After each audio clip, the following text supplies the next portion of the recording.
Hello, my name is Charlie Blairelephant and you're watching the Ardblair Stones YouTube channel. In the earlier video, in the previous video to this, I talked about some of the origins of the Ardblair Stones and the influences and piecing together the equipment and getting a plan sorted. In this video I'm going to call it the first event because it's going to be the first event for the Ardblair Stones and how it went. But before I get into that, I kind of talked about accumulating the equipment together, like the mats and the barrels and the lids for the barrels and a couple of tables and chairs. It was really basic, you know. In the early days, it was really basic, and it was just myself and Jill, and it was just the two of us, and we didn't know what to expect, and it just seemed like a good idea to have this event, and we were kind of looking forward to seeing how it went.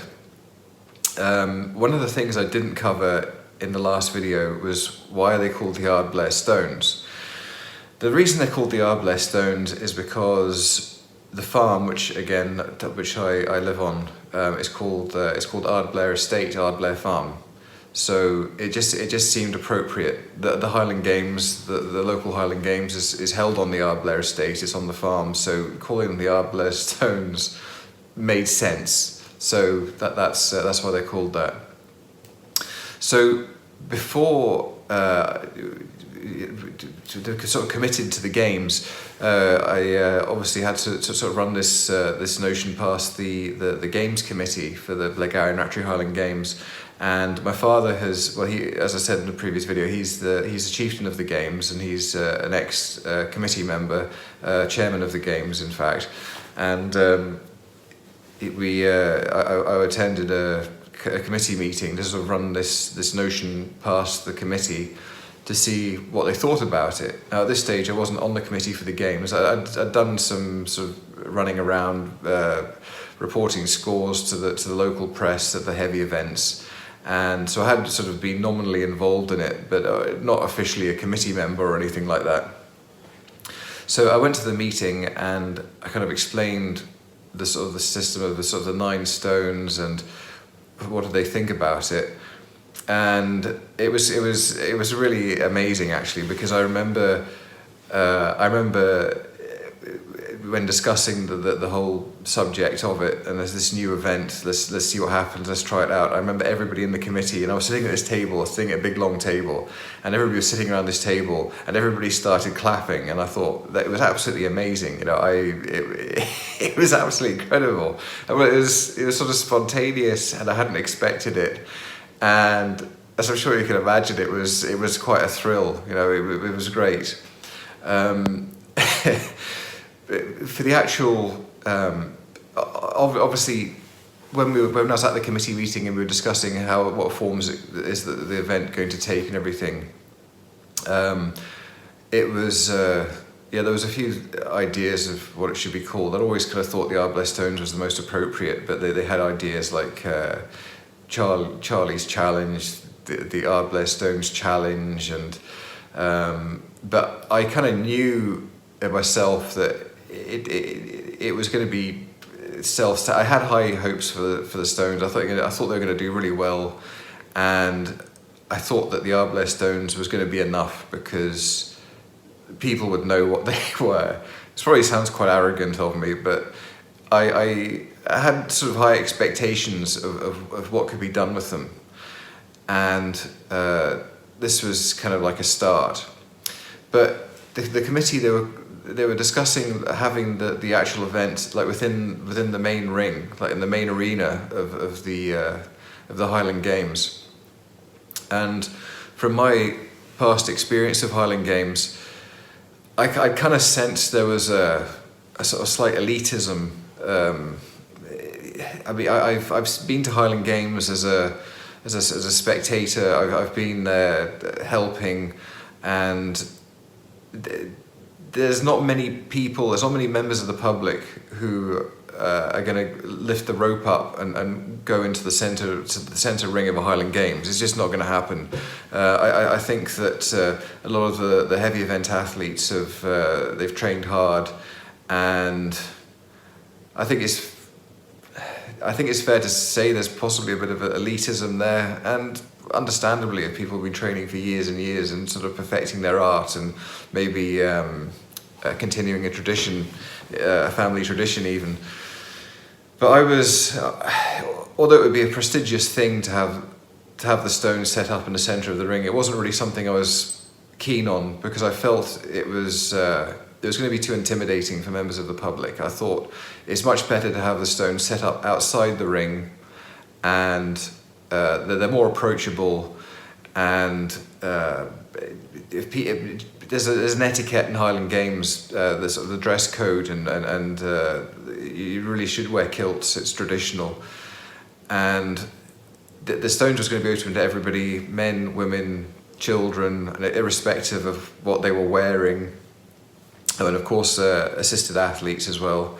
And so that was the plan. And the other thing that I was pretty adamant about was that it was going to be free, as it is today, free to everybody to take part in, because I wanted to not make it like a sort of like a fairground attraction or anything. Not that there's anything wrong with fairground attractions, but I wanted to make it seem as if it was part of the games. It was sort of sanctioned by the games. It kind of felt maybe a bit more official.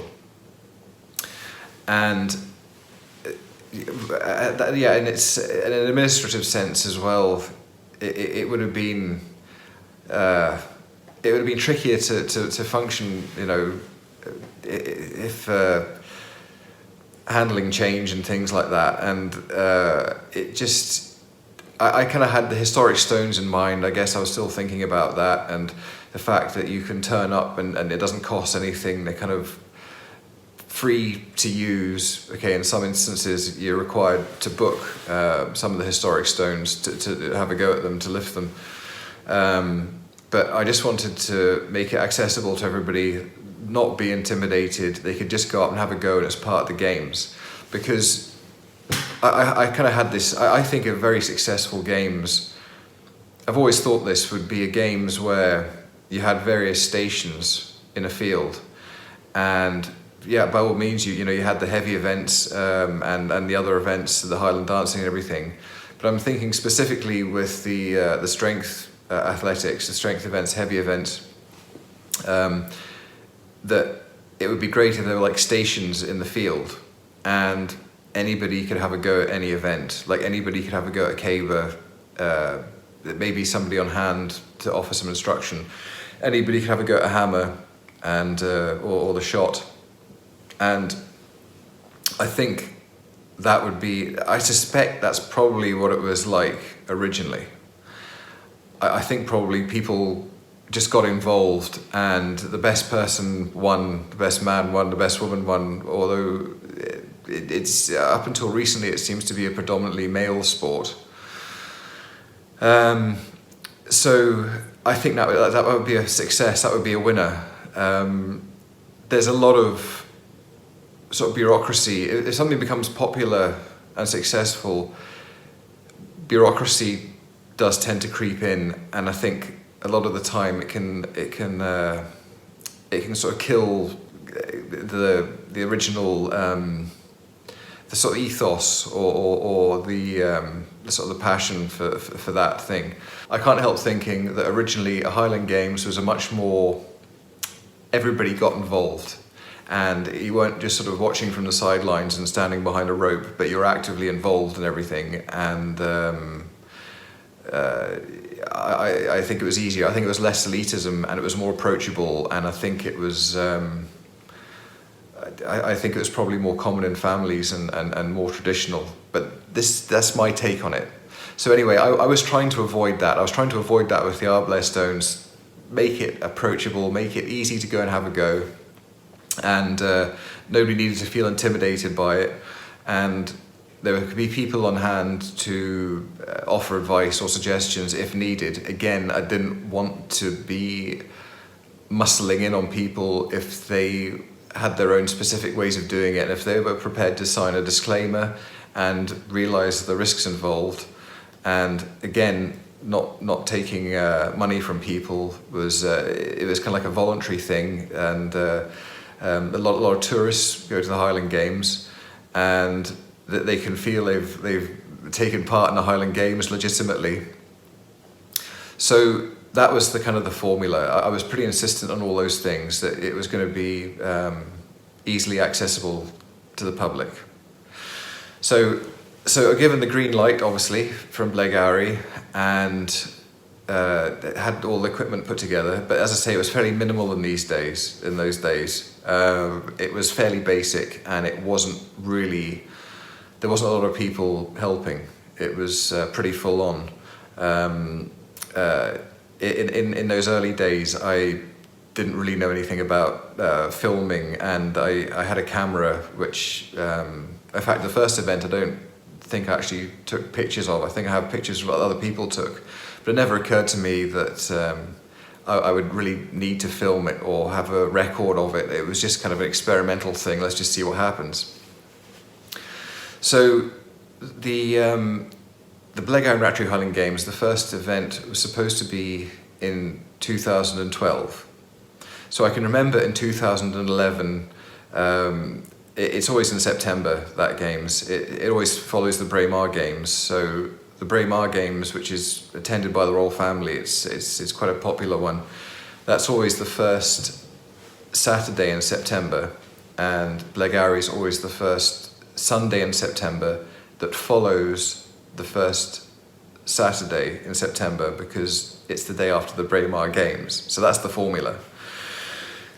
So I remember 2011, as it got nearer September, it was like panic, you know, getting everything together, make sure the barrels weren't going to fall to bits, that everything was stable, people were going to be safe, and yeah, it was kind of getting it all together. I didn't really have anything to refer to, or it was kind of like a learning. It was a learning experience, and as September approached, 2012, the Games was cancelled. So it rarely happens, but it was so wet that the Games, and in fact a lot of games, I think the Perth show was cancelled, and anyway, it was there was a lot of shows. So I got all geared up, and it just never happened that year. And I'll tell you another really frustrating thing that happened that year was that I had, in fact, you'll see behind me here, you see these trophies. These are actually blank ones. I just have them as occasionally I get them signed, which is quite nice, from people that have taken part, and they're sort of souvenirs. They haven't got any signed ones there. I actually keep them in the dark because I don't want them to fade. So I tend not to use them. Sort of put them on public display. So what was I talking about? Oh yeah. So I made all these trophies with 2012 indented, like debossed, I think is the right word. You know, actually in the concrete, and I had loads of them, and I had mountains of these things, and the Games was cancelled, which again was unheard of. I mean, I was going to say it's unprecedented, but now we've got coronavirus, and so it's perhaps not. It's not as unprecedented as under normal circumstances. So I thought, well, I'm never ever again going to take the risk of having the date put into any trophy or any concrete thing ever again, because it's just not worth the risk. So I'm just going to try and experiment here. I've got a few lights here. This is going to be very unprofessional. I'm just going to have a quick whiz around, turn some lights on, and see if that actually, when I was pointing back here, I thought it looked quite dark. So just bear with me. I know this is unprofessional, but here we go. Let's see if they notice a difference. Right, I'll do this quickly.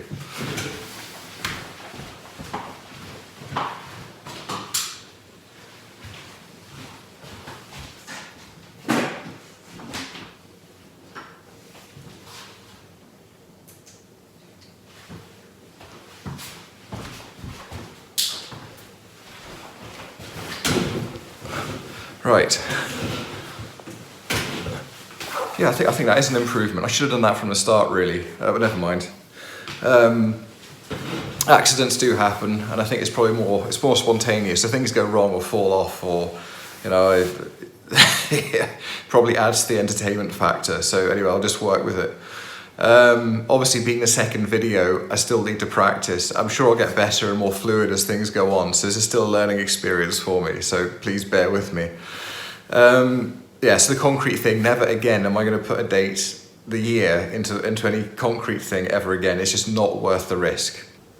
I've been checking the time, and I think I better conclude this particular episode, which was the build-up to the first event at the 2013 Blairgowrie Rattray Highland Games. So if you enjoyed this episode, then please like the video, and subscribe to the channel. By all means, tell your friends. And I will join you shortly when I will go into detail about the 2013 Blairgowrie Rattray Highland Games on the next episode. So until then, thanks for watching.